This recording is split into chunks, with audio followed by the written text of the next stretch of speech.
سرکار مدینہ راحت قلب و سینہ صلی اللہ تعالی علیہ وآلہ وسلم کا فرمان عالی شان ہے، بے شک تمہارے نام مع شناخت مجھ پر پیش کیے جاتے ہیں، لہٰذا مجھ پر احسن یعنی خوبصورت الفاظ کے ساتھ درود پاک پڑھو۔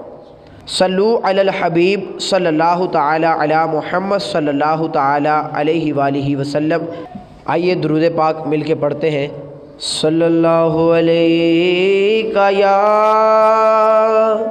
یا رسول اللہ وسلم علیک یا حبیب اللہ۔ چمک تجھ سے پاتے ہیں سب پانے والے، چمک تجھ سے پاتے ہیں سب پانے والے، میرا دل بھی چمکا دے چمکانے والے۔ چمک تجھ سے پاتے ہیں سب پانے والے، چمک تجھ سے پاتے ہیں سب پانے والے، میرا دل بھی چمکا دے چمکانے والے، میرا دل بھی چمکا دے چمکانے والے۔ صلو علی الحبیب صلی اللہ تعالی علی محمد صلی اللہ تعالی علیہ وآلہ وسلم۔ اللہ عز و جل قرآن پاک میں ارشاد فرماتا ہے، مثل الذین ينفقون اموالهم فی سبیل اللہ کمثل حبۃ انبتت سبع سنابل فی کل سنبلۃ مئۃ حبۃ واللہ یضاعف لمن یشاء واللہ واسع علیم۔ ترجمہ کنز الایمان۔ ان کی کہاوت، جو اپنے مال اللہ کی راہ میں خرچ کرتے ہیں اس دانہ کی طرح جس نے اگائی 7 بالیں، ہر بال میں 100 دانے، اور اللہ اس سے بھی زیادہ بڑھائے جس کے لیے چاہے، اور اللہ وسعت والا علم والا ہے۔ راہ خدا میں خرچ کرنا یہ ہر ایک کو نصیب نہیں ہوتا۔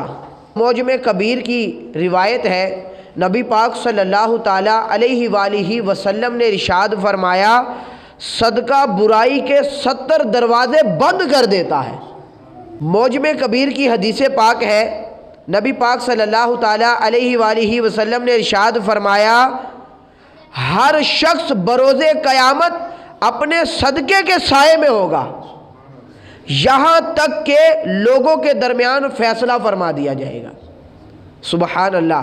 اور شعب الایمان کی حدیث پاک ہے، نبی پاک صلی اللہ تعالیٰ علیہ وآلہ وسلم نے ارشاد فرمایا، بے شک صدقہ کرنے والوں کو صدقہ قبر کی گرمی سے بچاتا ہے۔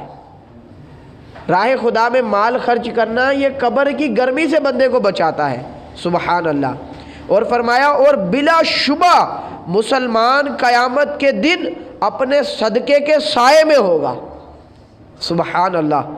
اور ایک روایت میں ارشاد فرمایا، ترمذی شریف کی حدیث پاک، نماز ایمان کی دلیل ہے، اور روزہ گناہوں سے ڈھال ہے، اور صدقہ خطاؤں کو یوں مٹا دیتا ہے جیسے پانی آگ کو۔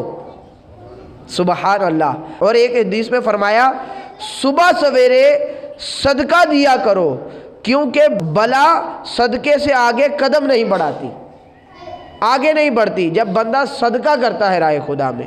سبحان اللہ۔ معجم کبیر کی حدیث پاک میں فرمایا، بے شک مسلمان کا صدقہ عمر بڑھاتا ہے اور بری موت کو روکتا ہے، اور اللہ پاک اس کی برکت سے صدقہ دینے والے سے بڑائی اور فخر کرنے کی بری عادت دور کر دیتا ہے۔ جو راہ خدا میں مال خرچ کرے، سبحان اللہ، صدقہ قبر کی گرمی سے بچا رہا ہے، صدقہ گناہوں کو ایسے مٹا دیتا ہے جیسے پانی آگ کو مٹا دیتی ہے، صدقہ بلاؤں کو دور کر دیتا ہے، صدقہ عمر میں برکت کا سبب بنتا ہے۔ لیکن ہم کب راہ خدا میں مال خرچ کرتے ہیں، کب صدقہ دیتے ہیں؟ جب کوئی مصیبت آ جاتی ہے، اس کے بعد ہم صدقہ دے رہے ہوتے ہیں، حالانکہ ہمیں ویسے ہی پہلے صدقہ دینا چاہیے، کیونکہ ہم نے سنا صدقہ یہ 70 بلاؤں کو دور کر دیتا ہے۔ تو تب دور کرے گا جب ہم صدقہ دیں گے، جب ہم پر بلائیں آ جاتی ہے تب ہم صدقہ دے رہے ہوتے ہیں۔ تو ہمیں پتہ چلا کہ سب سے پہلے ہمیں صبح سویرے ایک کام یہ بھی کرنا چاہیے کہ صدقہ دینا چاہیے، راہ خدا میں مال خرچ کرنا چاہیے، اور راہ خدا میں مال دینے سے مال کم نہیں ہوتا بلکہ بڑھتا ہے۔ اور نبی پاک صلی اللہ تعالیٰ علیہ وآلہ وسلم نے ارشاد فرمایا، میں اس بات پر قسم کھانے کے لیے تیار ہوں، جو راہ خدا میں مال خرچ کرے اس کا مال کم نہیں ہوتا بلکہ بڑھتا ہے۔ اور بزرگان دین تو بزرگان دین، سخی تو سخی، غلام بھی صدقہ کیا کرتے تھے، جو خود حالانکہ اپنی ذات کا مالک نہیں ہے، جو خود غلام ہے، لیکن وہ غلام بھی راہ خدا میں مال خرچ کرتا تھا۔ کیوں؟ کیونکہ اس کو پتا تھا کہ مال رب کی بارگاہ میں دے رہا ہوں، کم نہیں ہوگا بلکہ میرا مال بڑھے گا۔ اللہ اکبر۔ حضرت منصور بن عمار رحمۃ اللہ تعالی علیہ، آپ ایک روز بیان فرما رہے تھے، واعظ و نصیحت کر رہے تھے لوگوں کو۔ کسی حقدار نے، جس کا حق بنتا تھا، اس نے 4 درہم کا سوال کر دیا، 4 درہم مانگے کہ کوئی میری مدد کر دے، اور وہ واقعی حقدار تھا۔ آج کل کے پیشہ ور بھکاریوں جیسا کام نہیں کہ انہوں نے اپنا ایک اڈا بنا لیا، وہاں پر بیٹھ کے وہ پیسے مانگتے ہیں، وہ نہیں، بلکہ وہ واقعی حقدار تھا، اس کو پیسے دینے بنتے تھے۔ تو اس غلام نے 4 درہم کا سوال کیا، اور حضرت منصور رحمۃ اللہ تعالی علیہ نے اس کی یہ فریاد سنی، تو آپ نے بیان کے اندر یہ فرمایا، جو اس کو 4 درہم دے گا میں اس کے لیے 4 دعائیں کروں گا۔ جو اس کو 4 درہم دے گا، اس غریب کو، میں اس کے لیے 4 دعائیں کروں گا۔ تو ایک غلام، وہ بیان سن نہیں رہا تھا، آپ کی مجلس میں بیٹھا نہیں تھا، وہ خود غلام ہے، لیکن وہ پاس سے گزر رہا تھا، آپ کی یہ بات سنی کہ کون اس کو 4 درہم دے گا، جو دے گا میں اس کے لیے 4 دعائیں کروں گا۔ اب وہ غلام تھا، اس غلام نے 4 درہم دے دیے، تھا غلام لیکن اس نے 4 درہم دے دیے۔ تو حضرت منصور رحمۃ اللہ تعالیٰ نے فرمایا کہ بتاؤ میں تمہارے لیے کون سی وہ 4 دعائیں کروں، تم مجھے بتاؤ۔ غلام بھی بڑا سمجھدار تھا، اس کو پتا تھا راہ خدا میں مال خرچ کیا ہے تو کوئی عام دعائیں نہیں منگوانی، میں نے 4 دعائیں منگوانی ہے۔ اب اس غلام نے کہا کہ آپ پہلی حضور یہ دعا کر دیں کہ میں غلامی سے آزاد ہو جاؤں، اور دوسری دعا یہ کر دیں کہ مجھے ان درہموں کا نعم البدل مل جائے، جو میں نے یہ 4 درہم دیے ہیں اس کا مجھے نعم البدل یعنی اچھا صلہ مل جائے۔ تو حضرت منصور رحمۃ اللہ تعالیٰ نے فرمایا کہ اچھا بتاؤ تیسری دعا کیا کروں؟ کہا کہ حضور تیسری دعا یہ کر دے کہ مجھے اور میرے آقا کو سچی توبہ کی توفیق مل جائے۔ چوتھی یہ دعا کر دے کہ میری اور میرے آقا کی، جن کا میں غلام ہوں، اور آپ کی اور آپ کے محفل میں جتنے یہ حاضرین بیٹھے ہیں، اللہ عز و جل سب کی بخشش فرما دے۔ یہ 4 دعائیں عرض کی کہ حضور آپ یہ 4 دعائیں کر دیں۔ حضرت منصور رحمۃ اللہ تعالی علیہ نے 4 دعائیں کر دی اس کے حق میں۔ اب جب وہ غلام گیا اپنے آقا کے پاس، آقا بڑے جلال میں، غصے میں کہ تجھے میں نے کام کے لیے بھیجا تھا اور تو اتنی لیٹ آ رہا ہے، اتنی دیر سے آ رہا ہے۔ تو اس غلام نے وہ سارا ماجرا سنا دیا کہ حضور اسی طرح 4 درہم کی ضرورت تھی، 4 دینار کی ضرورت تھی، تو میں نے وہ غریب کو دے دیے، اور اسی طرح حضرت منصور رحمۃ اللہ تعالی علیہ نے فرمایا تھا۔ تو آقا بھی بڑا سمجھدار تھا، ظالم نہیں تھا۔ اب آقا نے کہا کہ اچھا بتاؤ تم نے وہ 4 دعائیں کون سی کی ہیں؟ اب وہ غلام نے کہا کہ میں نے پہلی ان سے عرض یہ کی تھی کہ آپ یہ دعا کریں کہ مجھے غلامی سے آزادی مل جائے۔ اب جیسے ہی اس نے یہ کہا، آقا کی زبان پر بے ساختہ جاری ہو گیا کہ جا تو آزاد ہے، جا تو آزاد ہے۔ ایک دعا فوراً قبول ہو گئی۔ اب آقا نے کہا اچھا بتا دوسری دعا کیا کی تھی؟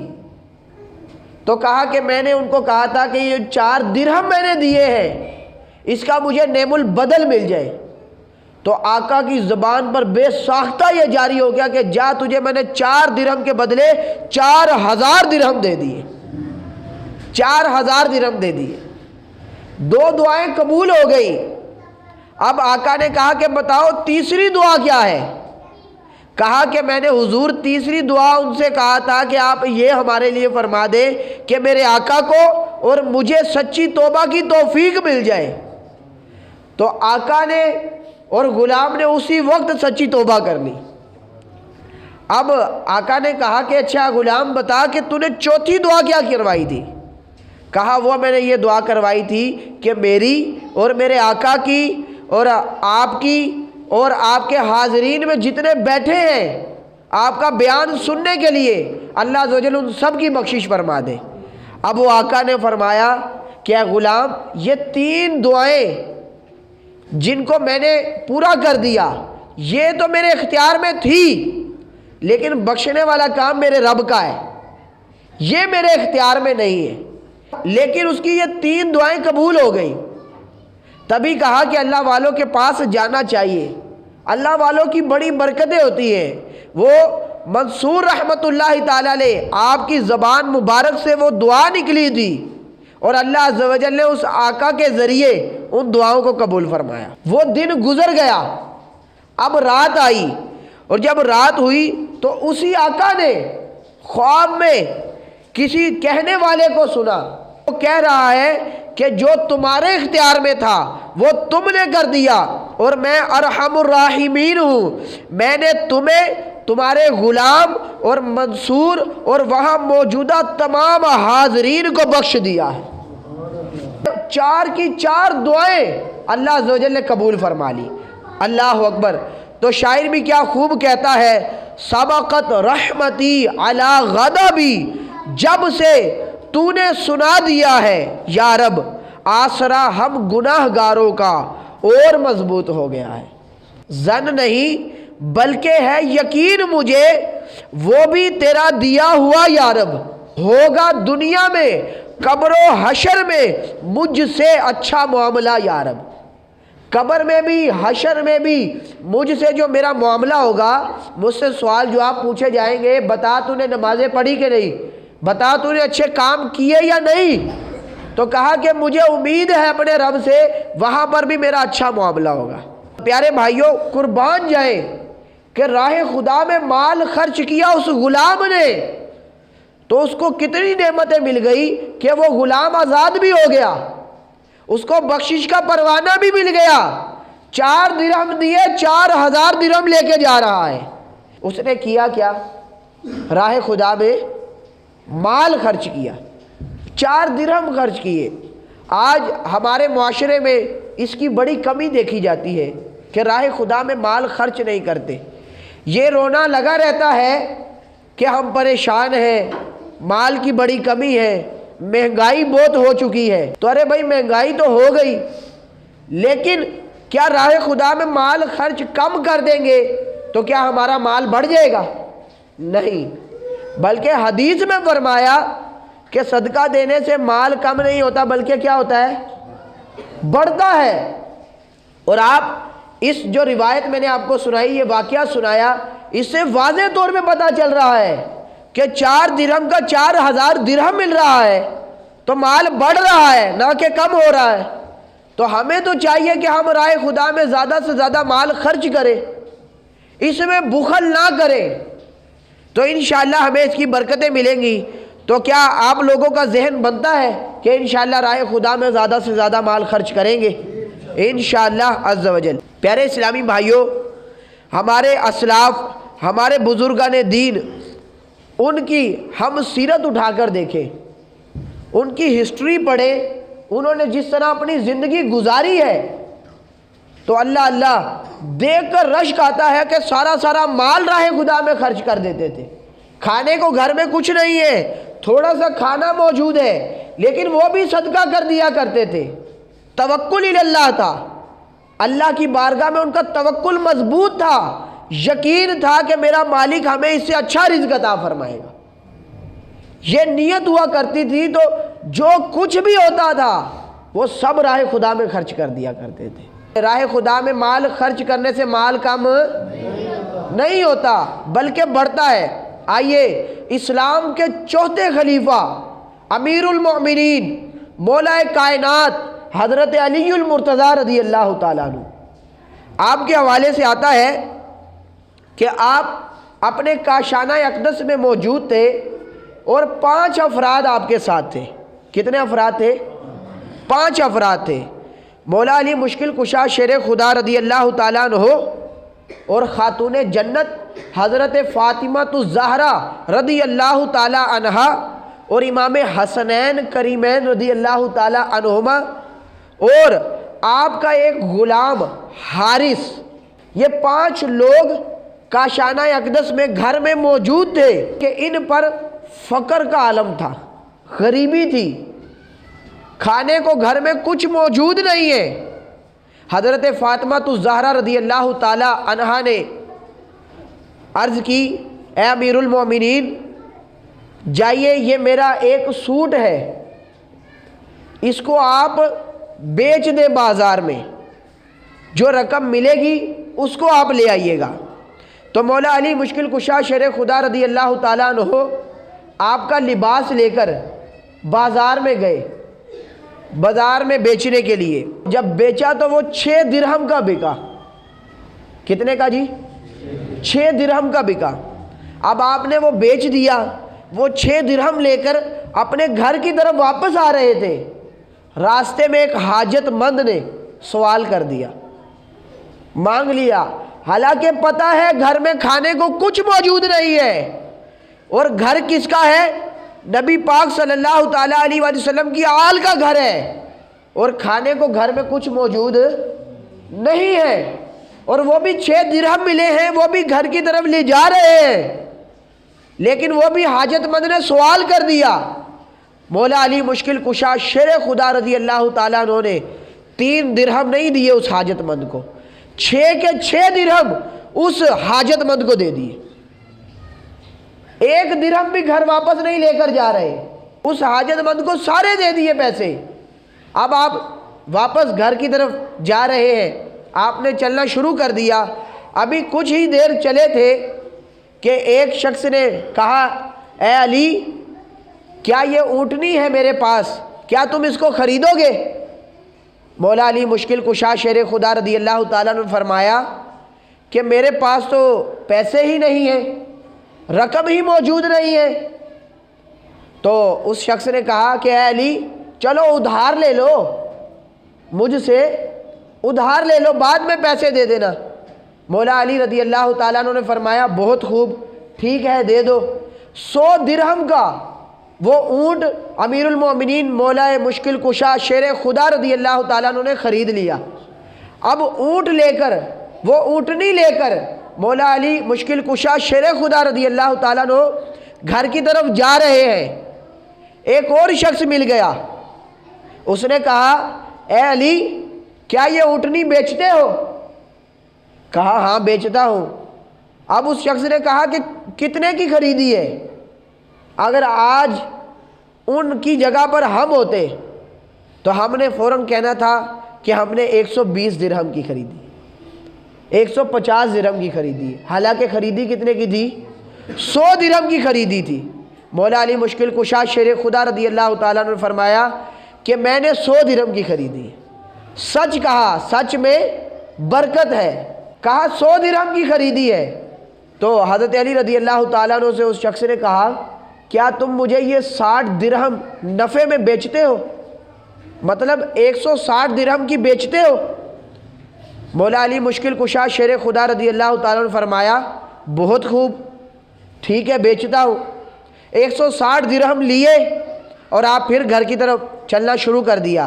اب وہی شخص جس نے وہ اونٹنی بیچی تھی اب وہ آگے راستے میں کھڑا ہے، کہا کہ وہ اونٹنی کہاں گئی؟ تو مولا علی رضی اللہ تعالیٰ نے فرمایا کہ وہ اونٹنی میں نے بیچ دی۔ کہا کتنے کی؟ کہا 160 درہم کی۔ کہا چلے میرے وہ 100 درہم مجھے واپس کر دے، 100 درہم مجھے واپس کر دے۔ تو مولا علی رضی اللہ تعالیٰ نے فرمایا جی یہ اپنے 100 درہم لے لیجئے۔ 100 درہم دے دیے۔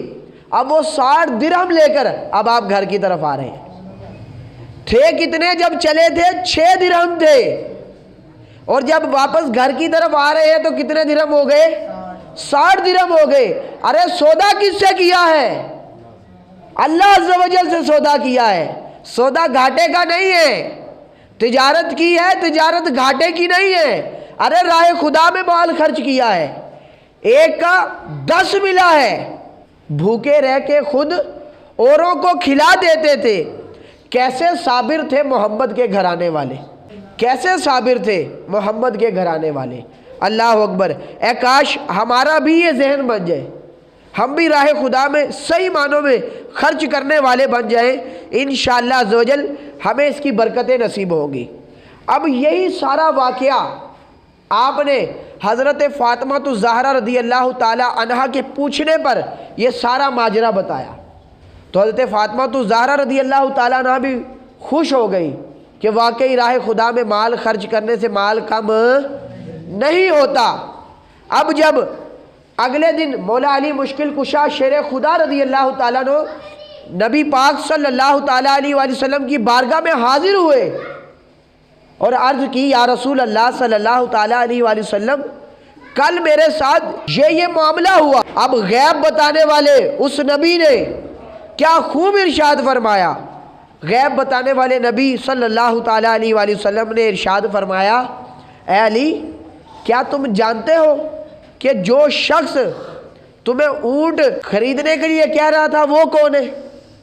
کیا تم اس شخص کو جانتے ہو کہ جس نے تم سے اونٹ خریدا ہے؟ جانتے ہو؟ تو مولا علی مشکل کشا شیر خدا رضی اللہ تعالیٰ عنہ عرض کرنے لگے یا رسول اللہ صلی اللہ تعالیٰ علیہ وآلہ وسلم واللہ ورسولہ اعلم۔ مولا علی کا بھی یہی عقیدہ تھا کہ اللہ اور اس کا رسول بہتر جانتا ہے، اور نبی پاک صلی اللہ تعالیٰ علیہ وآلہ وسلم نے ساتھ ہی یہ ارشاد فرمایا تھا اے علی جانتے ہو وہ اونٹنی کون تھی؟ عرض کی یا رسول اللہ وہ بھی نہیں جانتا کہ وہ اونٹنی کون تھی۔ اللہ اکبر۔ نبی پاک صلی اللہ تعالیٰ علیہ وآلہ وسلم نے ارشاد فرمایا اے علی سن میں تجھے بتاتا ہوں وہ کون تھے۔ ارے میرے نبی مسجد نبوی میں ہیں اور معاملہ تو باہر پیش آ رہا ہے، میرے حضور ادھر بیٹھے بیٹھے سب کچھ جان رہے ہیں، اور کوئی غیب کیا تم سے نہا ہو بھلا، جب نہ خدا ہی چھپا تم پہ کروڑوں درود۔ تو تبھی ہم کہتے ہیں کہ حضور کو ہر چیز کا علم ہے۔ تو کہتے ہیں نبی پاک صلی اللہ تعالیٰ علیہ وآلہ وسلم نے فرمایا اے علی کل جس نے اونٹنی بیچی تھی وہ میکائیل علیہ السلام تھے، اور جس نے تم سے اونٹنی خریدی تھی وہ جبرائیل علیہ السلام تھے، اور اے علی جو اونٹنی تم نے خریدی تھی وہ حضرت فاطمہ الزہرا میری بیٹی فاطمہ الزہرا رضی اللہ تعالیٰ عنہ کی جنت میں جانے والی وہ اونٹنی ہوگی جس پر سوار ہو کر میری فاطمہ جنت میں داخل ہوگی، یہ وہ اونٹنی ہے۔ اللہ اکبر۔ پیارے اسلامی بھائیوں ہم اسلاف کی سیرت اٹھا کر دیکھ رہے ہیں تو ہمیں تو پتہ چل رہا ہے کہ وہ راہ خدا میں مال خرچ کرنے سے پیچھے نہیں ہٹا کرتے تھے، تو ہم کیسے امتی ہیں، ہم کیسے ہیں کہ راہ خدا میں مال خرچ کرنے میں بخل دکھاتے ہیں؟ ارے رب قرآن میں فرما رہا ہے لا تنالوا البر حتی تنفقوا مما تحبون، تم ہرگز بھلائی کو نہیں پہنچ سکتے جب تک اپنی پیاری چیز راہ خدا میں خرچ نہ کر دو۔ ارے جو تمہیں راہ خدا میں مال خرچ وہ کرنا ہے جو تمہیں پسند ہے۔ آج ہم دیکھیں جمعہ ہو یا کہیں پر بھی ہم خدمت کرنے کی کوشش کرتے ہیں تو سب سے پہلے ہم پرانا نوٹ نکالتے ہیں. نکالیں گے بھی تو 10 کا نوٹ نکالیں گے، اور وہ بھی جو دکان پر نہیں چلتا اس کو بھی مسجد میں چلا رہے ہوں گے. تو ہمیں اس سے عبرت حاصل کرنی چاہیے، سوچنا چاہیے کہ رب تو قرآن میں فرما رہا لا تنالوا البر حتی تنفقوا مما تحبون، چوتھے پارے کی پہلی آیت. رب فرما رہا تم ہرگز بھلائی کو نہیں پہنچ سکتے جب تک اپنی پیاری چیز راہ خدا میں نہ خرچ کر دو. تو اپنی پیاری چیز راہ خدا میں خرچ کریں گے تو اس کی برکتیں ملیں گی نا. ہم روتے ہیں کہ یار ہم نے دیا ملا نہیں. کیا نیت تھی؟ لوگوں کو پتہ چل جائے حاجی صاحب نے یہ کام کیا ہے، لوگوں کو پتہ چل جائے کہ حاجی صاحب نے اتنے پیسے دیے، لوگوں کو پتہ چل جائے کہ چودھری صاحب نے اتنی مدد کی ہے. ارے نہ، بلکہ رضا اللہ عز و جل کی ہو کہ میں اپنے رب کو راضی کرنے کے لیے دے رہا ہوں، تبھی ہمیں اس کی برکتیں ملیں گی. تو پیارے بھائیوں، کوشش کیا کرے کہ راہ خدا میں جتنا ہو سکے زیادہ سے زیادہ مال خرچ کیا کرے تو انشاءاللہ عز و جل ہمیں اس کی برکتیں نصیب ہوگی. جب موقع آئے آگے بڑھ کر کہیں کہ میں حاضر ہوں، آپ مجھ سے لیں، میں راہ خدا میں مال خرچ کروں گا. ارے رب کہ حبیب صلی اللہ تعالی علیہ وآلہ وسلم ارشاد فرما رہے ہیں ما نقدت صدقۃ من مال، یعنی صدقہ مال میں کمی نہیں لاتا بلکہ بڑھتا ہی ہے. اور آپ نے ابھی جو روایت سنی، ابھی آپ نے واقعات سنے، اس میں کیا سیکھنے کو مل رہا ہے کہ دے تھوڑا سا مال رہے ہیں لیکن مل ڈبل سے بھی ڈبل رہا ہے، ڈبل مل رہا ہے.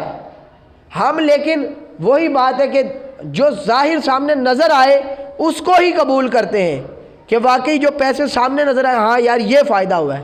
ارے جنت میں اپنا گھر بنائے نا، مسجد کے ساتھ تعاون کریں، مدارس کے ساتھ تعاون کریں، اپنا گھر جنت میں بنوائیں، نہ کہ ادھر سوچیں. حبیب اجمی رحمۃ اللہ تعالی علیہ بہت بڑے بزرگ ہیں. آپ رحمۃ اللہ تعالی علیہ کے والے سے آتا ہے کہ ایک شخص نے آپ کے پاس 10,000 درہم رکھوائے. کتنے؟ 10,000 درہم رکھوائے. کہا کہ حضور میں ذرا جا رہا ہوں کام سے دوسرے شہر، تو آپ اس 10,000 درہم سے میرے لیے کوئی گھر خریدیں جس کے اندر مجھے سکون ملے، راحت ملے. تو آپ رحمۃ اللہ تعالی علیہ نے اس کے جانے کے بعد وہ 10,000 درہم تھے اس کو اپنے پاس رکھا. جب وہ چلا گیا کچھ دنوں بعد اسی شہر کے اندر بہت زیادہ قحط سالی پڑ گئی، آٹے کی کمی پڑ گئی، آٹا کم پڑ گیا، قحط سالی ہو گئی. تو آپ رحمۃ اللہ تعالی علیہ نے اس 10,000 درہم سے وہ سارا آٹا خریدا، وہ قحط سالی دور کی، اور آپ نے وہ لوگوں میں صدقہ و خیرات کر دیا. اب لوگوں نے عرض کی حضور انہوں نے آپ کے پاس ادھار رکھائے تھے اور کہا تھا کہ آپ نے اس سے گھر خریدنا ہے اور آپ نے اس کو راہ خدا میں خرچ کر دیا. تو آپ رحمۃ اللہ تعالی نے فرمایا کہ میں نے اس کا سودا رب تبارک و تعالیٰ کے ساتھ کر دیا ہے، میں نے اس کے لیے جنت میں گھر تیار کروا دیا ہے. تو آپ نے فرمایا ساتھ ہی اگر وہ مان گیا تو سودا فائنل، اگر وہ نہ مانا تو اس کے 10,000 درہم میں اس کو واپس کر دوں گا. اب جب وہ شخص اپنے کام سے فارغ ہو کر واپس آیا تو کہا کہ حضور میرا گھر، کہا میں نے ایسا گھر بنایا ہے تیرے لیے جس میں نہریں بہہ رہی ہیں، جس میں دودھ کی نہریں بہہ رہی ہیں. تو آپ رحمۃ اللہ تعالی علیہ سے اس شخص نے کہا کہ حضور کہاں ہے؟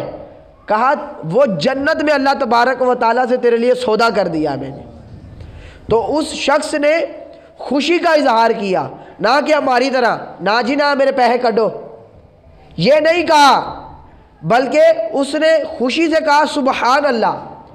اب اس کی ساتھ بیوی بھی موجود تھی، آپ نے لیکن عورتوں کا دیکھا ہوگا وہ کس طرح کا ریئیکٹ کرتی. تو اس عورت نے کہا کہ اچھا ان سے نہ ایک لکھوا لے کاغذ پر کہ تاکہ ہمیں پتہ چلے اور جب ہم مریں تو ہم اس کو اپنے ساتھ لے کر جائیں گے. تو اب آپ رحمۃ اللہ تعالی علیہ سے لکھوا لیا گیا.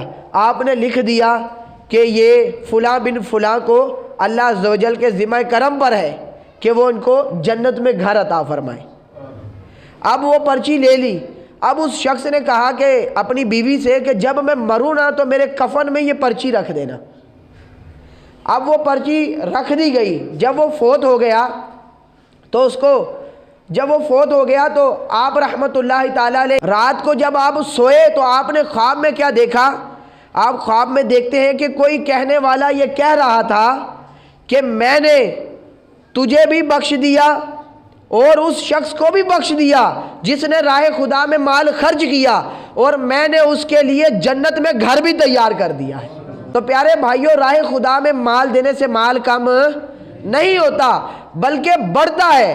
تو پیارے اسلامی بھائیوں، ہماری خوش قسمتی ہے کہ الحمدللہ ہمیں دعوت اسلامی کا ماحول ملا، جس نے ہمیں یہ ذہن دیا کہ ہم نے راہ خدا میں مال خرچ کرنا ہے، مدارس بنانے ہیں، جامعات بنانے ہیں، مساجد بنانی ہے، لوگوں کو نیکی کی طرف لگانا ہے۔ یہ ہماری خوش قسمتی ہے کہ ہمیں دعوت اسلامی کا ماحول مل گیا۔ الحمدللہ یہ مسجد بھی زیر تعمیر ہے اور اس میں بھی الحمدللہ آپ سب تعاون کر رہے ہیں، لیکن یہ دیکھا جائے تو یہ ایک مسجد ہے اور اس کے لیے ہم سب مل کر تعاون کر رہے ہیں۔ اگر ہم دیکھیں کہ دعوت اسلامی کیا کام کر رہی ہے تو آئیے میں آپ کو کچھ ایک تھوڑا سا آئینہ دکھا دوں کہ دعوت اسلامی کیا کام کر رہی ہے۔ دعوت اسلامی کے جامعۃ المدینہ للبنین للبنات، جہاں پر اسلامی بھائی اور اسلامی بہنیں عالم اور عالمہ بن رہی ہیں، وہ 1309 جامعات ہیں تقریباً۔ کتنے؟ 1309 جامعات ہیں تقریباً، اور 1 لاکھ کے قریب 1 لاکھ کو ٹچ کر رہے ہیں۔ اتنے اسلامی بھائی اور اسلامی بہنیں وہاں پر عالم اور عالمہ بن رہے ہیں۔ مطلب علماء پروڈکشن تیار ہو رہی ہے، علماء تیار ہو رہے ہیں۔ تو کیا ہمیں نہیں چاہیے کہ ہم دعوت اسلامی کا ساتھ دیں؟ جی، اور 6300 مدارس ہیں جس کے اندر بچے حفظ و ناظرہ کی تعلیم حاصل کر رہے ہیں، اور وہ بچے تقریباً 2 لاکھ سے زیادہ بچے قرآن کے حافظ بن رہے ہیں۔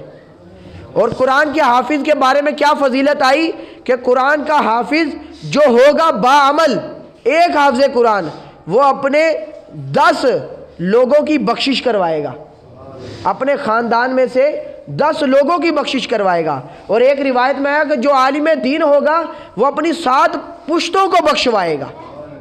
اور ایک روایت میں ہے کہ عالم جس کو اشارہ کرتا جائے گا وہ جنت میں جاتا جائے گا۔ اور اس کے علاوہ دعوت اسلامی ایک دن میں 2 مساجد بنا رہی ہے۔ کتنی مساجد بنا رہی ہے؟ 2 مساجد بنا رہی ہے۔ تو آپ اندازہ لگائیں دعوت اسلامی کتنا بڑا کام کر رہی ہے۔ اور مدنی چینل دعوت اسلامی کا چل رہا ہے، اس میں بھی دعوت اسلامی کتنے لوگوں کو نیکی کی دعوت دے رہی ہے۔ اور یہ سب کچھ جو کام ہو رہے ہیں، کسی سے بھی 1 روپیہ نہیں لیا جا رہا، فی سبیل اللہ تعلیم دی جا رہی ہے۔ آج ایک گھر چلانا مشکل ہو جاتا ہے، ایک مسجد چلانا مشکل ہو جاتا ہے۔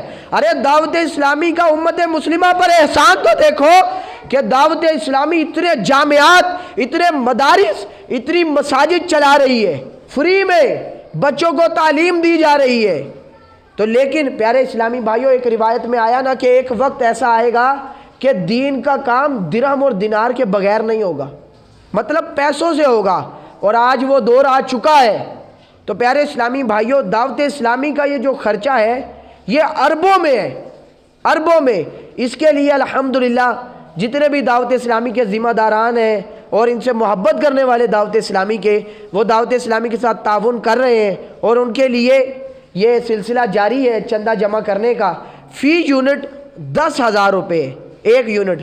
آپ میں سے جو 1 یونٹ دے سکتا ہے وہ 1 یونٹ دے دے، جو 12 یونٹ دے سکتا ہے 12ویں شریف کی نسبت سے 12 دے دے، جو 11ویں شریف کی نسبت سے 11 دینا چاہتا ہے وہ 11ویں والے پیر کی نسبت سے 11 دے دے، جو 112 دینا چاہتا ہے، جس سے جو توفیق ہے، جو 10 روپے بھی دینا چاہتا ہے وہ 10 روپے بھی دے دے، کیونکہ رب کی بارگاہ میں دل دیکھے جاتے ہیں، مال نہیں دیکھا جاتا کہ یہ کس نیت سے دے رہا ہے، اس کی نیت کیا ہے کہ یہ رب تبارک و تعالیٰ کو خوش کرنے کے لیے دے رہا ہے، رب کو راضی کرنے کے لیے دے رہا ہے، یا لوگوں کے سامنے واہ واہ کرنے کے لیے دے رہا ہے۔ تو آپ سے گزارش کروں گا جس سے جتنی توفیق ہو وہ لازمی یونٹ جمع کروائے۔ یہ یاد رکھیں اگر آپ کے دیے ہوئے سے پیسوں سے اگر ایک بھی عالم بن گیا، ایک بھی حافظ بن گیا، انشاءاللہ دنیا اور آخرت سنور جائے گی، ہماری دنیا اور آخرت سنور جائے گی۔ اور مفتی قاسم صاحب دامت برکاتہم العالیہ آپ فرما رہے تھے کہ اگر کوئی دعوت اسلامی کے چندے میں 10 روپے بھی ملا دیتا ہے تو اس کو صرف 10 روپے کا ثواب نہیں ملے گا، بلکہ 200 ملکوں کے اندر جہاں جہاں دعوت اسلامی کا کام ہو رہا ہے، وہاں جہاں نیکی کی دعوت دی جا رہی ہے، جہاں عالم بن رہے ہیں، جہاں قرآن پڑھ رہے ہیں، اس سب کا ثواب اس شخص کو بھی ملے گا۔ دیے 10 روپے ہیں لیکن ثواب ساروں کا ملے گا۔ تو ہماری خوش قسمتی ہے کہ دعوت اسلامی کے ساتھ ہم تعاون کریں، تو نیت کرتے ہیں انشاءاللہ تعاون کریں گے۔ جو دعوت اسلامی کے ساتھ تعاون کرنا چاہے جتنا ہو سکے وہ لازمی تعاون کریں گے انشاءاللہ، کیونکہ ہم نے ابھی سنا صدقہ دینے سے مال کم، سارے بولے صدقہ دینے سے مال کم نہیں ہوتا، تو نیت کریں انشاءاللہ زیادہ سے زیادہ راہ خدا میں مال خرچ کریں گے انشاءاللہ۔ ہم نے دین کا کام کرنا ہے انشاءاللہ۔ چندہ جمع کرنا انبیاء کی سنت ہے، ایسی ہے جی؟ چندہ جمع کرنا کس کی سنت ہے؟ سارے بولے انبیاء کی سنت ہے۔ اور حضور نے فرمایا جس نے میری سنت سے محبت کی اس نے مجھ سے محبت کی، اور جس نے مجھ سے محبت کی اس نے اللہ عز و جل سے محبت کی۔ تو ہم تو سنت پر عمل کر رہے ہیں بھائی، تو ساروں نے کوشش کرنی ہے انشاءاللہ دعوت اسلامی کے ساتھ تعاون کریں گے، سارے کریں گے انشاءاللہ، اور یہ مسجد بھی انشاءاللہ تعمیر کریں گے۔ اللہ عز و جل ہم سب کو عمل کی توفیق عطا فرمائے۔ وآخر دعوانا ان الحمد للہ رب العالمین۔